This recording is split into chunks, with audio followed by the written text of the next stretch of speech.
Hello, আজ বানাবো সিঙ্গাড়া। তো চলো সিঙ্গাড়া বানাতে কী লাগছে ঝটপট দেখে নাও। এখানে প্রথমে আমি নিয়ে নিয়েছি ১ কাপের মতন চিনেবাদাম, কাঁচা চিনেবাদাম। এখানে নিয়েছি আমি আদা কুচি, কাঁচা লঙ্কা কুচি, আর এখানে নিয়েছি বেশ খানিকটা ধনেপাতা। তোমরা কিন্তু ধনেপাতাটা স্কিপ করতে পারো, আমার ফ্লেভারটা ভালো লাগে, আমি তাই ধনেপাতাটা দিয়েছি। এখানে কিন্তু আমি ৭টার মতন আলু সিদ্ধ করে নিয়েছি। এবার আলুটাকে আমি ভালো মতন খোলাটা ছাড়িয়ে নেব। আলুর খোলা ছাড়ানোর মধ্যে তোমাদেরকে একটা আমি কথা বলে রাখি, তোমরা আমাকে এত সাপোর্ট দিচ্ছ তার জন্য সত্যিই আমি তোমাদের কাছে অনেক উপকৃত। আমি ভাবতে পারিনি তোমরা আমাকে এতটা ভালোবাসা দেবে। তো যাই হোক, এখানে কিন্তু আমার আলুর খোলাটা ছাড়ানো হয়ে গেছে। এবার আমি কিন্তু আলুটা ম্যাশ করে নেব। তো এটা বেশি চটকে মাখার দরকার নেই, এটা একদম আলতো হাতে জাস্ট আমি একটু চটকে নিচ্ছি, যাতে একদম গোটা গোটা যাতে না থাকে, মোটামুটি যেন ভালোভাবে ম্যাশ হয়ে যায়। সুন্দর করে প্রত্যেকটা আলু ম্যাশ করে নিচ্ছি। যেটা বলছিলাম, তোমরা আমাকে এত ভালোবাসা দিচ্ছ, আর আমি আশা করব এই সিঙ্গাড়ার ভিডিওটাতে কিন্তু তোমরা আরও অনেক বেশি ভালোবাসা দেবে। তোমরা কিন্তু আমাকে আরও অনেকে এর আগের ভিডিওটাতে অনেক মিষ্টি মিষ্টি কমেন্ট করেছো। তো কী কমেন্ট করেছো সেটা আমি পরের একটা ভিডিওতে আমি বলে দেব। আমার কিন্তু আলুটা ম্যাশ করা হয়ে গেছে, আর এখানে মশলা করার জন্য কড়া বসিয়ে কড়ার মধ্যে তেল দিয়ে দিয়েছি। তেলটা দিয়ে আমি কিন্তু কাঁচা বাদামগুলোকে একদম ভালো মতন ভেজে নেব। দেখো আমার কিন্তু এখানে বাদামগুলো ভাজা হয়ে গেছে, বেশি কিন্তু ভাজার দরকার নেই। ভেজে তুলে নিয়েছি। এবার ফোড়নে দিয়ে দিয়েছি ওই তেলের মধ্যেই অল্প পরিমাণে ৫ ফোড়ন, আর আগে থেকে কেটে রাখা আদা আর কাঁচা লঙ্কা। আদা আর কাঁচা লঙ্কাটাকে ততক্ষণ পর্যন্ত ভাজতে হবে যতক্ষণ না পর্যন্ত আদার মধ্যে থেকে কাঁচা যে ফ্লেভার, সেই কাঁচা ফ্লেভারটা যেন চলে যায়। আর এখানে একটা জিনিস তোমাদের মনে রাখতে হবে, গ্যাসের ফ্লেমটা যেন একদম লো টু মিডিয়াম ফ্লেমে থাকে। এর মধ্যে দিয়ে দিলাম অল্প পরিমাণে হলুদ গুঁড়ো, অল্প পরিমাণে সানরাইজের ধনে গুঁড়ো, আর কাশ্মীরি লঙ্কার গুঁড়ো। আর তোমরা এখানে ঝাল লঙ্কার গুঁড়ো অ্যাড করতে পারো, যেহেতু আমার বাড়িতে বাচ্চা আছে, বাচ্চা খাবে, সেই জন্য কিন্তু এখানে আমি ঝালটা বেশি অ্যাড করিনি। আর এখানে আমি জল অ্যাড করলাম একদম অল্প পরিমাণে, যাতে মশলাটা কড়ার সাথে না লেগে যায়। তো জলটা আমি একদম ফুটিয়ে দেখতে পাচ্ছ একটু গাঢ় গাঢ় হয়ে গেছে। এরপর কিন্তু আমি এর মধ্যে দিয়ে দেবো আগে থেকে ম্যাশ করে রাখা আলুগুলো। বেশি ঝোল কিন্তু রাখবে না, তাহলে কিন্তু এটা আলুর পুর না হয়ে এটা কিন্তু তাহলে আলুর তরকারি হয়ে যাবে, যাতে কিন্তু তোমাদের সিঙ্গাড়ার পুর দিতে প্রচণ্ড প্রবলেম হয়ে যাবে।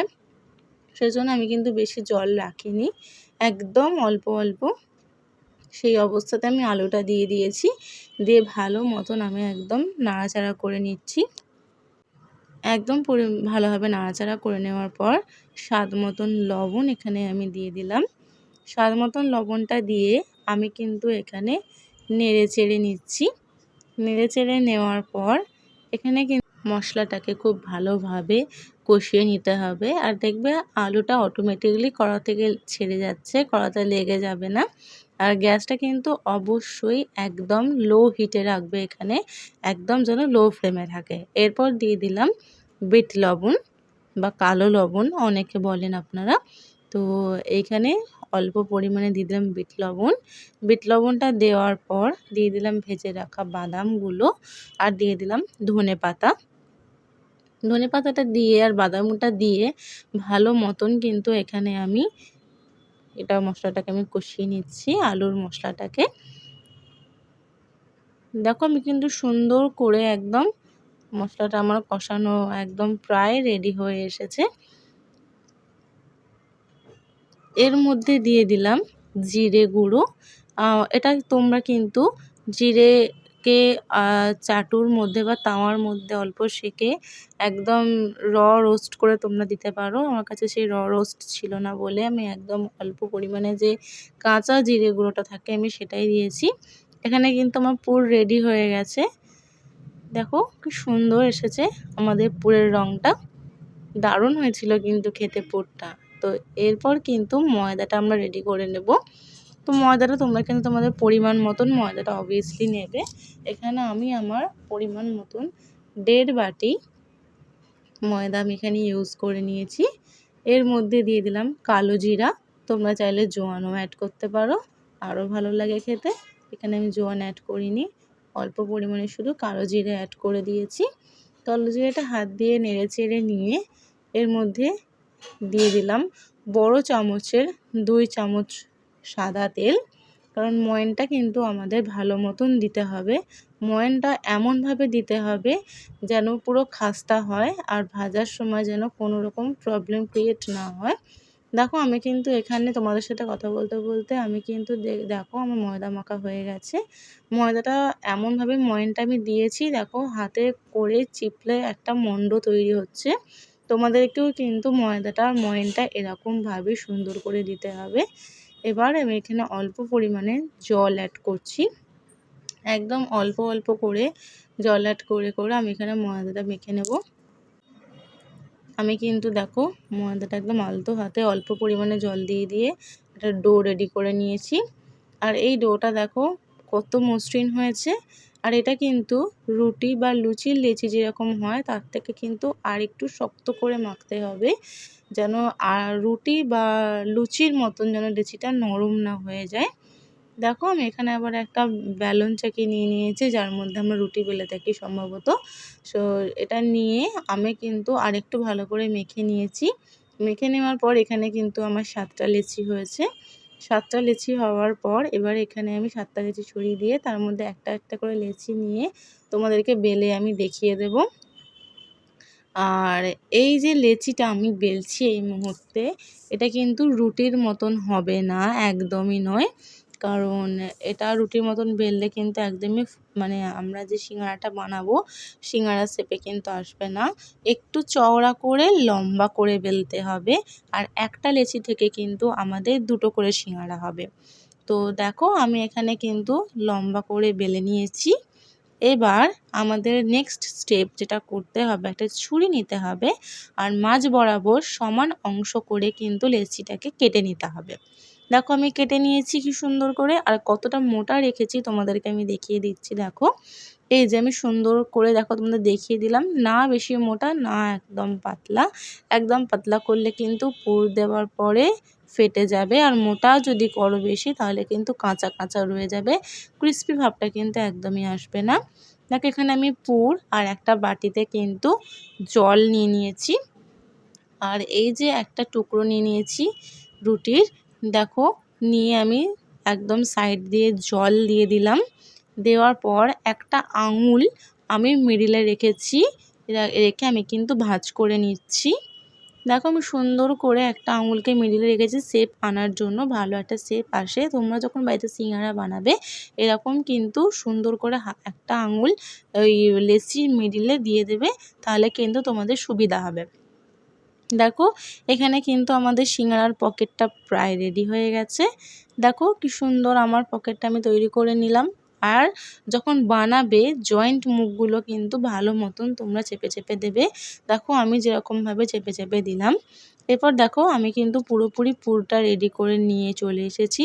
আর পুরটা রেডি করে নিয়ে চলে আসার পর এই যে দেখো 4 সাইডে মানে পুরো রাউন্ড শেপ যেটা আছে, আমি অল্প পরিমাণে জল দিয়ে আর আমি কিন্তু একটুখানি মুড়ে দিলাম। এটা দোকানের স্টাইল, একদম সম্পূর্ণ দোকানের স্টাইলে আমি বানাচ্ছি আজকে সিঙ্গারাটা। দেখো আমি কিন্তু মুড়ে দিলাম পুরো একদম। মুখটা ভালো করে চেপে দেবে, নাহলে কিন্তু তেলে দেওয়ার পর খুলে যেতে পারে, তখন কিন্তু বিপদে পড়ে যাবে। দেখো আমার কিন্তু একটা সিঙ্গারা প্রায় রেডি হয়ে গেছে। আর এই করে করে আমি কিন্তু মোটামুটি দেখো 4টে-5টার মতন সিঙ্গারা তোমাদেরকে দেখানোর জন্য আমি করে নিয়েছি। চলো অল্প অল্প করে আমি এরকম সিঙ্গারাগুলো ভেজে নিই। সিঙ্গারাটা ভাজার জন্য এখানে আমি একটা কড়া বসিয়ে নিয়েছি। আর সিঙ্গারাটা যেহেতু আমি একদম ডুবো তেলে ভাজবো, সেই জন্য তেলটা একটু বেশি করেই দিতে হবে। আমি যে 5টা সিঙ্গারা করেছিলাম সেই 5টা সিঙ্গারা কিন্তু আমি এখানে পরপর তেলের মধ্যে দিয়ে দিয়েছি। আর সবথেকে বড় কথা হচ্ছে এখানে গ্যাসটা কিন্তু আমাদের একদম লো হিট রাখতে হবে। কড়াটা বসিয়ে দেওয়ার পর তেলটা দেওয়ার পরেও কিন্তু তোমরা গ্যাস জোরে দিতে পারবে না, তাহলে কিন্তু সিঙ্গাড়াটা বাইরে থেকে লাল হয়ে যাবে আর যখন খাবার টাইমে দেখবে নর্মাল রুটি পরোটার মতন লাগছে, একদম ক্রিস্পি ভাবটা আসবে না। সেই জন্য কিন্তু একদম গ্যাসটা লো ফ্লেমে রাখতে হবে আর অনেকটা ধৈর্য নিয়ে তোমাদের সিঙ্গাড়াগুলো ভাজতে হবে। দেখো আমি কিন্তু গ্যাস এখানে একদম লো হিটে রেখে আমি কিন্তু আস্তে আস্তে অনেকটা ধৈর্য নিয়ে সিঙ্গাড়াগুলো ভেজে নিচ্ছি। সত্যি বলতে সিঙ্গাড়াগুলো কিন্তু খেতে অসাধারণ হয়েছিল। আর সিঙ্গাড়াটা কিন্তু 2 থেকে 3 মিনিট অন্তর অন্তর একটু উল্টে পাল্টে দিয়ে দিয়ে ভাজতে হবে, নাহলে কিন্তু একদিকটা হয়ে যাবে আর একদিকটা কিন্তু কাঁচা রয়ে যাবে। এই ভুলটা কিন্তু করবে না। দেখো আমার কিন্তু সিঙ্গাড়ার মধ্যে হালকা বাদামি কালারটা চলে এসেছে। এটা কিন্তু আমি আর 5 থেকে 7 মিনিট করব, করার পর কিন্তু আমি নামিয়ে নেব। দেখো আমি কিন্তু এখানে নামিয়ে নিয়েছি সিঙ্গাড়াটা। দেখো কি সুন্দর না, পুরো দোকানের মতন কালার এসেছে আর খেতেও কিন্তু দুর্দান্ত দোকানের মতনই হয়েছিল। দেখো দুর্দান্ত লাগছে না? এবার বাকি সিঙ্গাড়াগুলো আমি ঠিক সেম প্রসেসে করে নিলাম। বাকি ক্লিপটি কিন্তু তোমাদের দেখালাম না, সেম পদ্ধতি যেরকমভাবে তোমাদের দেখালাম সেরকমভাবেই আমি কিন্তু এই সিঙ্গাড়াগুলোকেও করে নিচ্ছি। করে নেওয়ার পর চলো একদম রেডি আমাদের সিঙ্গাড়া সার্ভ করার জন্য। কেমন লাগলো আজকের ভিডিওটা অবশ্যই কিন্তু কমেন্টে জানিও। আর কে কোথা থেকে দেখছো এটা কিন্তু কমেন্ট বক্সে লিখতে একদম ভুলো না। আর আজকের রেসিপিটা আমার কিন্তু রিকোয়েস্ট রইল বাড়িতে অবশ্যই বানিয়ে খাবার। আর তোমাদেরকে সিঙ্গাড়াটা আমি ভেঙে দেখাচ্ছি যে কতটা ক্রিস্পি হয়েছিল আর ভিতর থেকে সিঙ্গাড়াটা ঠিক কতটা জুসি হয়েছিল, তোমরা সেটা নিজেরাই দেখে নাও। দেখো আমি কিন্তু সিঙ্গাড়াটা নিয়ে ভেঙে দেখো তোমাদের দেখালাম, দেখলে বাইরেটা কি সুন্দর খাস্তা হয়েছে আর ভিতরটা কতটা ঠিক জুসি আছে। তোমরা কিন্তু সেম পদ্ধতি আমার রেসিপিটা দেখে নিয়ে বাড়িতে অবশ্যই বানিও। দেখা হবে নেক্সট ভিডিও, ততক্ষণের জন্য বাই।